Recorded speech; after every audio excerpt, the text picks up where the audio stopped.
In Kawar Fars province, 16-year-old Tara Younesi and 18-year-old Sadeh Khoshdel lost their lives after a power outage disabled cooling systems. Seeking relief from the intense heat, they went to a parking area and sat inside a car to use its air conditioning. However, with the vehicle running in an enclosed space, carbon monoxide filled the air, leading to their suffocation. Emergency responders were unable to save them upon arrival. Their bodies were laid to rest in Jahrom. This tragedy echoes a similar incident in Javanrud, where a young couple, Zaniar Moradi and Kimia Shamsi, also died from carbon monoxide poisoning while using a car's air conditioning in a closed space.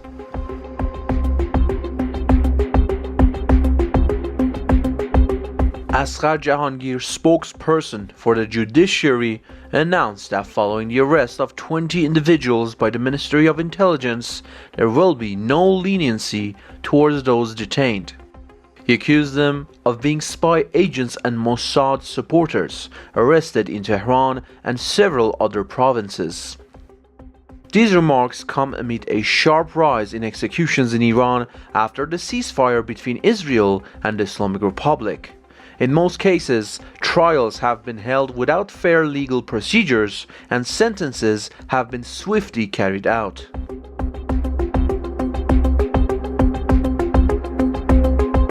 Reports shared on social media indicate that the health of Kushan, known as Khaled Pirzadeh, a monarchist political prisoner held in Evin prison, is in a serious and deteriorating condition. He has repeatedly lost his balance and fallen face first to the ground. Mr. Pirzadeh is experiencing symptoms including nausea, inability to move his arms and legs, and dependence on others for walking. He has reportedly lost the ability to use the bathroom independently. Mr. Pirzadeh is also suffering from vision problems and is said to require urgent, specialized medical care, something that only can be provided through immediate hospital transfer and the granting of medical furlough. A former bodybuilding champion, Mr. Pirzadeh, has been imprisoned in the Islamic Republic's prisons. He has previously been denied medical treatment, gone on multiple hunger strikes, and at one point sued his own eyelids shut in protest.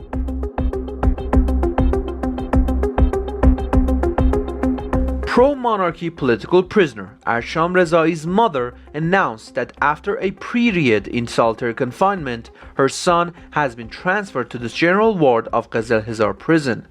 She highlighted the severe beatings he endured during solitary, saying the violence was so intense that he experienced blood in his urine for several days afterward. She named Qasem Sahrai as one of the main perpetrators behind the assaults on Arsham Rezai and Reza Mohammad Hosseini. She also called on the Qazal Hezar prison warden Azizi to return her son's personal belongings, including his t-shirt and television, which she says were confiscated by prison staff. The mother emphasized that the treatment her son faced was brutal and inhumane, demanding his immediate release.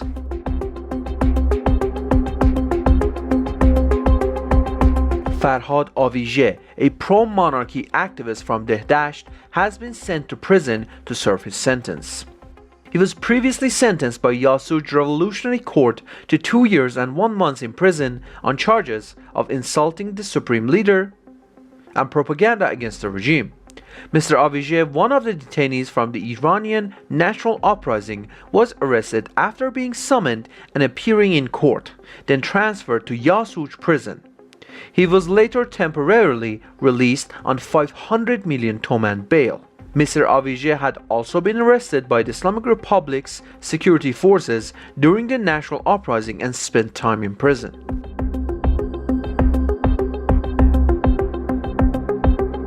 Abolfazl Khorram, a monarchist teacher who is serving a 5-year sentence in Arak prison, has been sentenced in a new case to 1 year in prison and 74 lashes on the charge of disturbing the public order of the prison.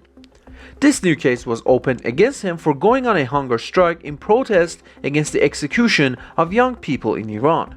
Mr. Khorram is in poor physical condition, and despite suffering from severe ear pain that has caused dizziness and hearing loss, he is still being denied medical leave for treatment.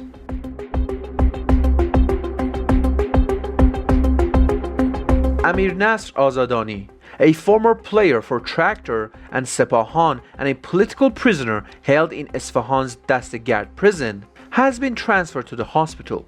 According to informed sources, a fellow inmate reported that Mr. Nasr Azadani was moved from Dastgird prison to Al-Zahra hospital in Isfahan. Details about the timing of the transfer or his health condition have not been disclosed. Mr. Nasr Azadani is one of the defendants in the so-called Isfahan House case and was sentenced to 16 years in prison by the Supreme Court.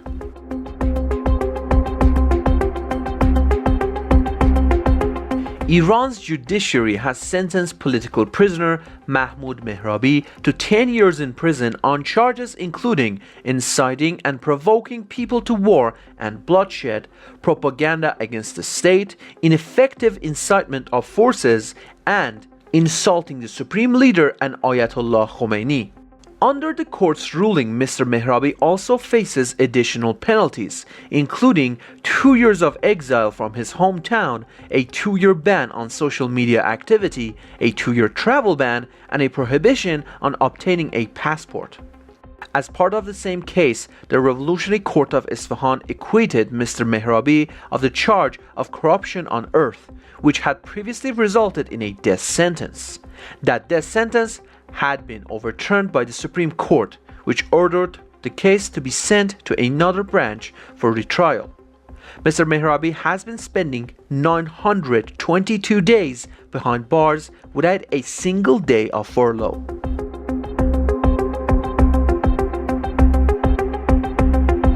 Yazdan Khazai, brother of the late Irfan Khazai, was arrested after attending the Revolutionary Court in Shahryar to follow up on the case involving a security forces raid on his family.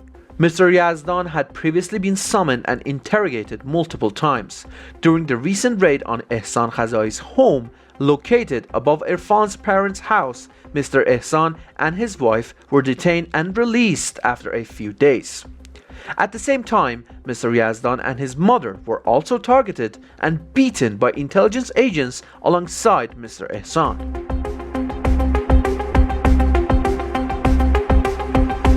The Alborz Province Court of Appeals has denied the request for the conditional release of Mashallah Karami, father of the late Mohammad Mehdi Karami. After the consolidation of his sentences, Mr. Karami was given 3 years and 7 months in prison. In earlier separate cases, he had been sentenced to more than 5 years in prison and the confiscation of assets on charges including money laundering, assembling inclusion, and propaganda against the state. Mr. Karami, a bereaved father seeking justice, was arrested and held in quarantine for 3 months before being transferred to Ward 15 of Karaj Central Prison. His son, Mohammad Mehdi Karami, was executed along with Sayyid Mohammad Hosseini, also known as Kian.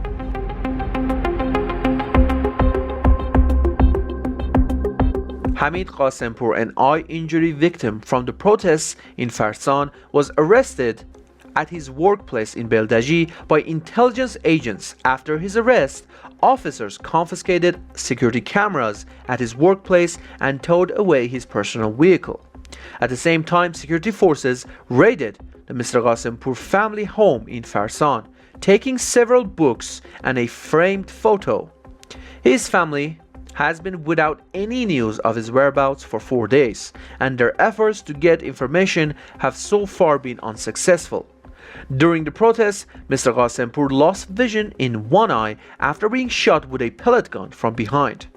23 pellets remain lodged in his head, but due to surgical risk, they cannot be removed. He underwent lengthy medical treatment and, according to close sources, spent 3 months in a coma. Until last year, his photo was still included among those of the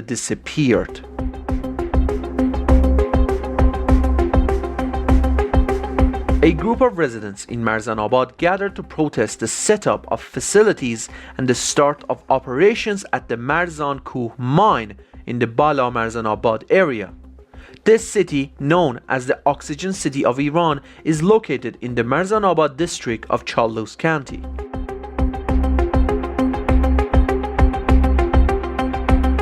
Dozens of residents of Mirjaveh County gathered in protest over the continued closure of the Rutak border crossing, despite officials' promises to reopen it.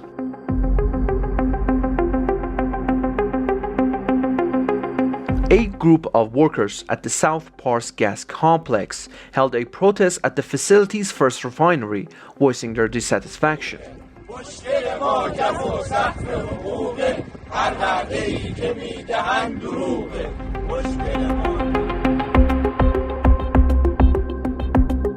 Many residents of Kashan were hit with water bills soaring into millions, sparking a wave of outrage across the city.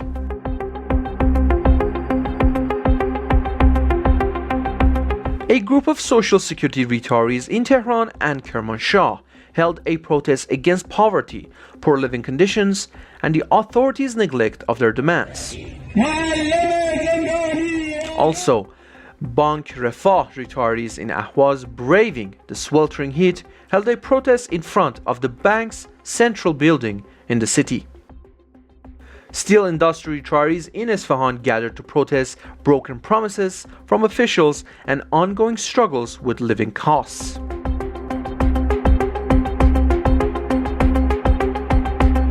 Residents of Khorrameh in Fars province held a protest rally in response to repeated power outages.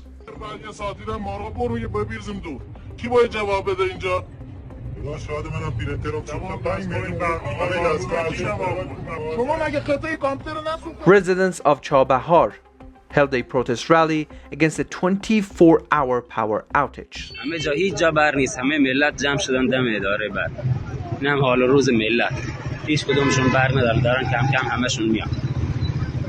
Shopkeepers in Tehran protested against the prolonged power outage.